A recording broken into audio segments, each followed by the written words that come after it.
ಇತ್ತೀಚಿನ ದಿನಗಳಲ್ಲಿ ಪುಂಡ ಪೋಖರಿಗಳ ಅಟ್ಟಹಾಸ ಮಿತಿಮೀರುತ್ತಿದೆ.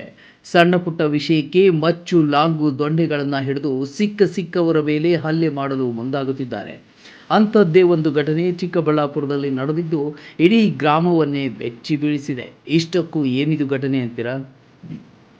ಹೀಗೆ ಪೊಲೀಸರ ಮುಂದೆ ಮಚ್ಚು ದೊಂಡೆಗಳಿಂದ ಸಿಕ್ಕವರ ಮೇಲೆ ಹಲ್ಲೆ ನಡೆಸುತ್ತಿರುವ ದೃಶ್ಯಗಳು, ಮತ್ತೊಂದು ಕಡೆ ರಕ್ತ ಮಡುವಿನಲ್ಲಿ ಬಂದು ಆಸ್ಪತ್ರೆಯಲ್ಲಿ ಚಿಕಿತ್ಸೆಯನ್ನು ಪಡೆದುಕೊಳ್ಳುತ್ತಿರುವ ದೃಶ್ಯಗಳು. ಈ ಎಲ್ಲ ದೃಶ್ಯಗಳು ಕಂಡುಬಂದಿದ್ದು ಚಿಕ್ಕಬಳ್ಳಾಪುರ ತಾಲೂಕಿನ ಅಂದಾರ್ಲಹಳ್ಳಿ ಗ್ರಾಮದಲ್ಲಿ. ಹೌದು, ಕಳೆದ ಒಂದು ವಾರದ ಹಿಂದೆ ಗಣೇಶ ವಿಸರ್ಜನೆ ವೇಳೆ ಪಟಾಕಿ ಸಿಡಿಸುವ ವಿಚಾರಕ್ಕೆ ನಡೆದಂಥ ಕ್ಷುಲ್ಲಕ ಗಲಾಟೆ ಈಗ ಪ್ರಾಣವನ್ನೇ ಬಲಿ ಪಡೆದುಕೊಳ್ಳುವಂಥ ಕೋಪತಾಪಕ್ಕೆ ಮುಂದಾಗಿದೆ.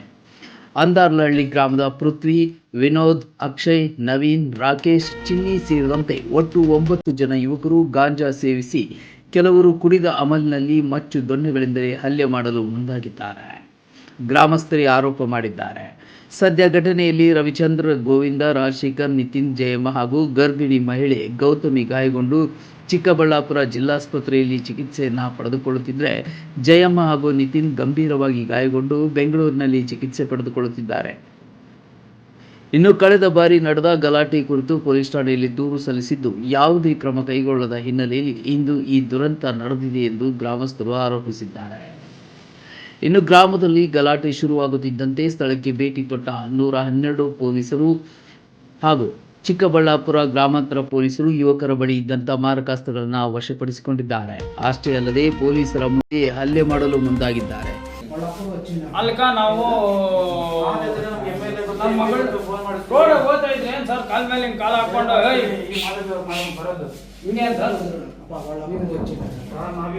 ಯಾರ್ಯಾರಣ ಆ ಥರ ಮಾಡಿದ್ದೆಲ್ಲ ಸರ್ ಆ ಥರ ಮಾಡಿದ್ದೆಲ್ಲ ಯಾರ್ಯಾರು? ಅವ್ರು ಅಕ್ಷಯ್, ಅವರು ನವೀನ್, ಅವರೆಲ್ಲ ಸರ್. ಅವರು ಯಾರ್ಯಾರು?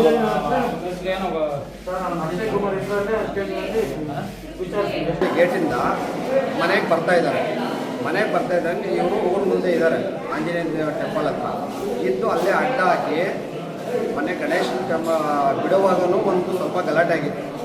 ಆಗ ಇವರೆಲ್ಲ ಸ್ವಲ್ಪ ಇರಲಿಲ್ಲ, ಅದೇ ಇದ್ರ ಮೇಲೆ ಸ್ವಲ್ಪ ಮತ್ತೆ ಕ್ರಿಯೇಟ್ ಮಾಡಿಕೊಂಡು ಗಲಾಟೆ ಮಾಡಿ ಇಷ್ಟು ರೇಂಜ್ ಮಾಡಿ 4 ಜನಕ್ಕೆ ಏಟುಗಳು ಇಂಜುರೀಸ್ ಆಗಿದೆ, ಎಲ್ಲ ತಲೆಗಳೆಲ್ಲ ಒಡೆದೋಗಿದೆ. 2 ಲೇಡೀಸ್ಗೆ ಇದಾಗಿದೆ, ಒಬ್ಬ ಹುಡುಗಿಗೆ ಹೊಟ್ಟೆ ಗೊತ್ತಿದ್ದಾರೆ. ಆ ಹುಡುಗ ಅಕ್ಷಯನ ಹುಡುಗ ಗಾಂಜಾ ಕೇಸಲ್ಲೆಲ್ಲ ಇದು ಮಾಡ್ತಾನೆ ಜಾಸ್ತಿ. ಇವೆಲ್ಲ ನಾವು ಇಷ್ಟು ಹೇಳಿದ್ರು ನಮಗೆ ಮತ್ತೆ ಊರಕ್ಕೆ ಹೋದರೆ ನಮ್ಮ ಸೇಫ್ಟಿ ಇಲ್ಲ ಸರ್. ಅದು ಏನೋ ಪೊಲೀಸ್ ಇಲಾಖೆ ತಾವು ಮೀಡಿಯಾವರು ಇಬ್ಬರು ಸೇರಿ ನಮ್ಗೆ ರಕ್ಷಣೆ ಕೊಡಬೇಕು ಊರಲ್ಲಿ, ಇಲ್ಲಾಂದ್ರೆ ರಕ್ಷಣೆ ಇಲ್ಲ ಸರ್. ಈ ಎಲ್ಲ ದೃಶ್ಯಗಳು ಮೊಬೈಲ್ನಲ್ಲಿ ಸೆರೆಯಾಗಿದ್ದು ತಪ್ಪಿತಸ್ಥರ ವಿರುದ್ಧ ಶಿಸ್ತು ಕ್ರಮ ಕೈಗೊಳ್ಳದಿದ್ದರೆ ಮುಂದಿನ ದಿನಗಳಲ್ಲಿ ಊರಿಗೆ ಉಳಿಗಾಲ ಇರುವುದಿಲ್ಲ ಎಂದು ಗ್ರಾಮಸ್ಥರು ತಮ್ಮ ಆಕ್ರೋಶ ವ್ಯಕ್ತಪಡಿಸಿದ್ದಾರೆ. ಒಟ್ಟಾರೆ ರಾಜ್ಯದಲ್ಲಿ ಇತ್ತೀಚೆಗೆ ಪುಂಡ ಪೋಖರಿಗಳ ಅಟ್ಟಹಾಸ ದಿನೇ ದಿನೇ ಹೆಚ್ಚಾಗುತ್ತಿದ್ದು ಎನ್ನುವುದಕ್ಕೆ ಯಾವುದೇ ಅನುಮಾನವಿಲ್ಲ.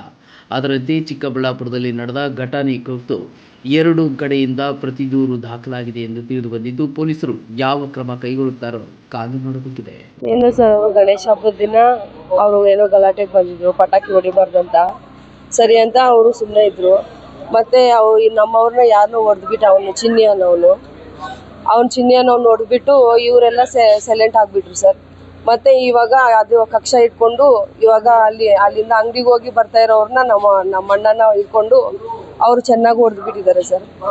ಅಷ್ಟೊತ್ತಿಗೆ ಎಲ್ರು ಹೇಳೋಷ್ಟೊತ್ತಿಗೆ ಎಲ್ರು ಹೋಗಿ ನೋಡೋಷ್ಟೊತ್ತಿಗೆ ಎಲ್ಲ ಚೆನ್ನಾಗಿ ಹೊಡೆದ್ಬಿಟ್ಟಿದ್ದಾರೆ.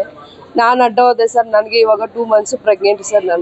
ಅವ್ನು ಚಿನ್ನಿ ಅನ್ನೋನು ಬಂದು ಕಾಲಲ್ಲಿ ಓದ್ಬಿಟ್ಟಿದ್ದಾನೆ ಸರ್. ಅವನು ಕಲ್ಲಲ್ಲೆಲ್ಲ ಹೊಡೆದಿದ್ದಾರೆ ಸರ್ ಅವರು.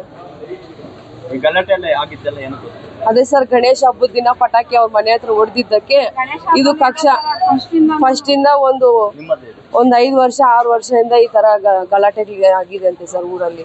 ಅವ್ರಿಗೂ ಇವ್ರಿಗಿಬ್ರಿಗೆ ಇದು ಪಕ್ಷಪಾತ.